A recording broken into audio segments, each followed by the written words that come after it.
Yo, sa mga sounds, ito pag-usapan nga natin itong ating bagong wireless microphone from Mecman Audio. Ito nga MCV100 version 2.1. Pero bago ang lahat, syempre, shoutout muna tayo. Let's go! So, pasensya na guys no, kung nakapag-uniform pa ako. Galing pa kasi ako ng trabaho. Well, anyway, so shoutout nga pala ito kay Sir Chel Sot Baron of Ion Audio. Ayan. So, meron na din siyang ganitong wireless microphone guys, no? Itong MCV100. So, shout out sa iyo, Sir Shell. And I hope na satisfied ka sa iyong bagong wireless microphone. Ayan. And shout out nga pala din kay Sir Jomari Paul. Ayan. Shout out din kay Sir Romel Ordonia of RNV Lights and Sound. And siyempre kay Sir Emerson S. Baguio. So, shout out sa iyo, sir. And then kay Sir Ark Abriel. Ayan. So, prospect buyer din natin yan sa ating MCV100. So, Sir Ark Abriel, I hope na makapag-decide ka na kukuha ka na nitong ating MCV100 version 2.1. So, punta tayo sa ating topic. Let's go! Okay, so kumuha nga pala tayo nitong MCV100 guys, no, kasi kinulang tayo sa ating mga wireless microphone. So alam naman nyo guys, no, na kadalasang event natin is puro na siya band setup. Kaya most of the time, kailangan natin ng mga wireless microphone. Ayan, so nagsimula lang pala tayo guys, no, sa MCX100 and then MCX150. So pareho lang yun ang quality dalawa guys, no, pero yung pinagkaiba nila is 150 meters yung si MCX150. Ngayon nagdagdag tayo nitong MCV100 at ito na talaga yung pinili natin, yung top of the line nila, kasi meron siyang features guys na pwede mong palitan ng lapel. Ayan, kasi meron din tayong event at naka-cater tayo ng mga religious group and mostly yung mga pastors nila is gusto nila nakalapel sila. So kinuha natin itong MCV100 version 2.1. And okay, without further ado, pakita na natin yung loob ng ating box. Let's go! Okay guys, so eto nga pala yung ating plastic hard case na guys, no, or yung hard plastic case. So napakatibay na nito guys, and hindi siya basta-basta na mababasag unless na lang kung sasadyain mo. Well, anyway, so napakatibay nitong kanilang plastic hard case dito guys, no. Tsaka ito yung mga nagustuhan ko. Ganito din naman pala yung ano nila mula sa MCX, MCV. So pareho ganitong mga plastic hard case yung kanilang ginagamit. So plus points sa akin guys at gustong-gusto ko to. Okay? Okay, so wala na paligoy-ligoy pa. Ito yung kanilang microphone. Ayan. So nagustuhan ko dito guys, no, compared sa ating MCX natin na series. Kasi yung ginamit natin na capsule doon, pinalitan kasi natin ng Audacizer M80. Ang advantage kasi dito guys, no, is ayan, kung makikita nyo guys, hindi siya round. So, ang purpose yun guys, kapag nilapat mo siya sa flat surface, hindi siya gugulong. So, plus points to siya sa akin guys, no. So, ito nga pala yung CV2. Ayan, ito yung capsule niya guys. Ayan, so open natin. Ayan, nilagyan ko na to ng battery sa loob. Nga pala yung battery din ito guys, no, is ano siya, AA. So, dalawang AA. Ayan. O, diba? So napakaganda ng kaniyang display dito. Hindi siya yung ilaw niya dito guys, so yung parang font niya is hindi siya may dot. So napakalinaw talaga ng kaniyang ilaw diyan, at saka klarong-klaro mo yung mga numbers niya. Ayan. Okay. So yung kulay sa loob ng kaniyang capsule, eto, kulay green siya guys. Ayan. O, diba? And then, nga pala guys, mapapalitan din ito ng capsule kung ano yung gusto mong ipalit guys, ha.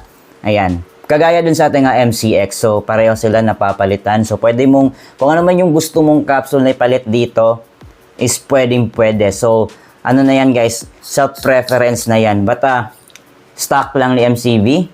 Napakasulit na ito guys. At saka, maraming nagkakagusto nito. Kaya, best seller nila to. Siya yung pinakamahal pero ito yung best seller nila. Kaya kumuha na din ako, hindi na ako nagpaligoy-ligoy pa. Okay. So sa loob ng box, kasama din mga accessories niya. Nagpa-free na si Mecman Audio ng XLR. So dalawa to guys, isa lang yung ipakita natin. So dalawang XLR para sa balancing tunog natin guys. So XLR. And then meron siyang anti-roll dito. Dati kulay gray yung pinoprovide nila, pero ngayon kulay black na. So mas gusto ko kasi yung kulay black. Kaya plus points sa akin. So, dalawa din to guys. Sa antena, 4 na antena guys, yung provide nila. Ayan, True Diversity kasi siya. So, 4 na antena yung itong ating MCV 100. Alright. Next is kanyang power supply. So, ganito yung power supply niya, guys. Okay? Alright. And then, meron din siyang free pouch. Ayan. So, dalawa to guys, no? Tig-isa yung handheld natin. And then, proceed tayo dito sa kanyang receiver. Tcharan! So, sa receiver, guys, makikita nyo dito ang kanyang front panel niya. So, ito, glass to siya, guys, sa makinis to na part dito. Pero, hindi ko lang tinanggal yung may cover kasi ito, guys, eh. Ayan. So, medyo matte yung finish niya. Pero, malinaw to pagka tinanggal mo tong ano dito. May cellophane or may cover dyan. Okay. Okay, guys. So, ito yung itsura niya. So, dito located yung kanyang power button. Ayan. Ayan. So, may pa-welcome siya na pangalan na Mecman. Ayan. Okay. So, magsimula tayo dito. Pag ganyan na lang tayo, guys, ha. Isa-isahin muna natin. Then, pakita ko sa inyo yung mga function. Okay. So, dito located ang kanyang makita dyan, A and B. So, ito yung parang, ito yung switch niya para sa change mo ng handheld or lapel. Ayan. Makikita mo naman, guys. Alright. Okay, so pag pipindutin natin itong letter A, ayan, dito sa taas. So, dito sa channel A yung magbabago. Ayan. O, diba? So, nakalapel na siya, guys. Ayan. And then, kapag itong sa B din, ayan. So, nakalapel na din dito. So, depende na talaga sa iyo, guys, kung ano yung gagamitin mo. Pwedeng lapel, pwede siyang handheld. So, ito talaga yung napaka special features niya kasi pwede siyang i-change into lapel. Okay, so dito naman, nakikita nyo nitong set, tsaka IR. So, set ito para sa channel 1 at set ito para sa channel 2 or set B natin. Set A, set B natin. Okay, so kapag pinindot nyo itong set, guys, ito sa channel A natin, dito tayo mag-manipulate sa channel A niya. Ayan, pinindot natin, ayan. So, etong mga button dito, guys, ito yung parang selector niya. Okay? Kita A. So, dito tayo sa channel 1. Ayan. So, dito, meron nakalagay na preset. Yung pangalawa is a tuning. And then, scan frequency, spectrum, analyzer, at saka ID set. So, ang babanggitin natin, or topic natin, guys, no, is yung pinaka-basic lang talaga na ginagawa natin dito sa ating wireless microphone. So, ang kadalasan talaga ginagawa dito, guys, is itong scan frequency at saka spectrum analyzer. Ayan. Kasi itong tuning, kasi ito, guys, manually mo siya hahanapan ng frequency. So, dito tayo sa scan frequency. Ito yung automatic frequency. So, ayan, guys. Kunwari magsiset tayo or maghahanap tayo ng frequency na malinis. So, siya na automatic kapag pinindot natin itong scan frequency. So, yan. Scan frequency. Then, pindutin natin itong set. So, maghahanap na siya para sa iyo, guys, kung ano ba yung pinakamalinis na frequency. Ayan. So, since wala siyang makitang naka-spike dyan, guys, it means walang frequency na gumagamit or walang signal siya na sagap na marumi. So, lahat, pag naka-flat siya, guys, it means malinis yon. Okay? Ayan. So, sample natin, guys. Kunin natin itong microphone natin. Ilawin natin. Ayan. Okay? Ayan. So, kapag ito, guys, umilaw, and then ito umilaw, ayan, yung kulay yellow dyan, ayan, biglang umilaw. Kasi, pareho yung frequency dito. So, nagkakaroon na siya ng signal. 645,800. 645,800. Ayan. So, pareho sila ng frequency, guys, no? Okay, so, turn off muna natin tong microphone natin. Ayan. So, mawawala yung kulay yellow. So, isa ito sa mga pinakaganda din na features ni MCV100, guys, no? Kapag binuksan nyo itong receiver at may makita kayong mga kulay yellow dyan, halimbawa dito, may umangat dyan na kulay yellow, ibig sabihin, yung 645,800 na frequency, meron nang gumamit nun, guys. Or, kasi may nasasagap siya. Kaya, mas mainam na i-scan mo naman siya ulit para masiguro natin na malinis yung kanyang frequency. Okay? Okay, guys. So, ayan, guys. Nilipat ko siya sa 647,800. And then, etong microphone natin dito is 645,800. So, hindi sila magkapareho. So, walang ilaw dito na yellow, guys. Kasi, wala siyang nasasagap na frequency na magkapareho. Walang gumamit dyan na frequency. So, alam natin na malinis to na frequency.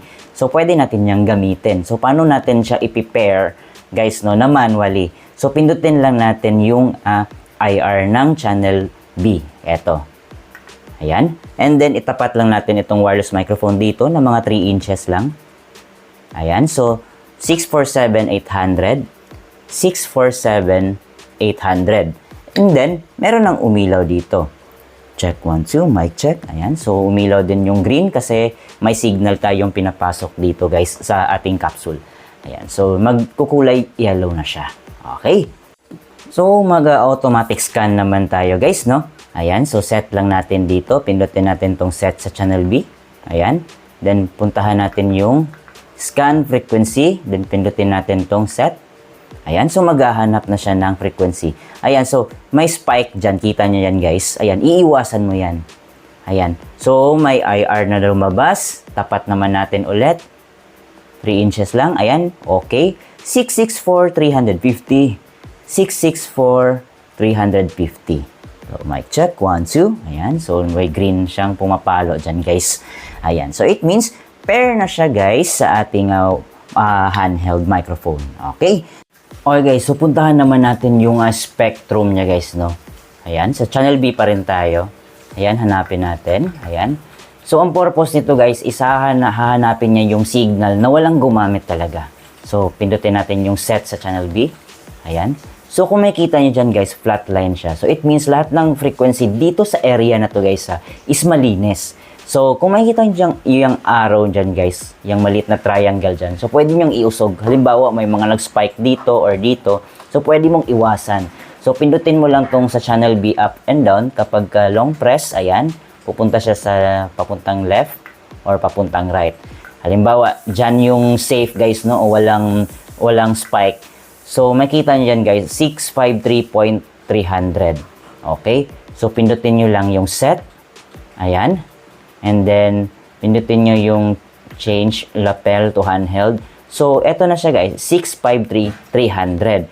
So, kapag naset na yung ganyan, pindutin nyo lang yung IR. Eto, IR. Para ma-pair nyo siya dyan sa inyong pinili na frequency. Okay? So, buksan natin yung ating handheld microphone at saka i-pair natin itong frequency na 653.300. So, pindutin natin itong IR sa channel B. And then, tapat natin yung microphone. Mga 3 inches lang. Okay. 653,300. 653,300. Alright.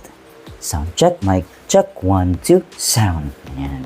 So, yun lang muna, guys, no? So, yung mga sound check nito sa ating MCV 100 natin. So, abangan nyo lang, guys, kasi hindi na ako makapag-sound check ngayon kasi, ano na, gabi na kasi, guys. So, madami na tayo mga Mecman products, guys. So, yung wireless microphone natin, lahat ng wireless microphone natin is Mecman Audio. Meron din tayong mixer dito na Mecman Audio.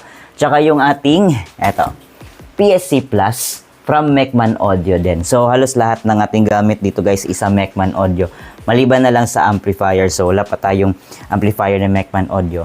But soon, mapapalitan din itong ating VX12 na mixer. Yung ilalabas nila this coming August, yung Hero nila na series, guys. I hope na makakuha tayo ng, guys, no, kasi madali na kasi maubos yung mga products ni Mecman Audio. Kasi nga, quality siya. Ayan. So, quality na quality yung mga product ni Mecman Audio.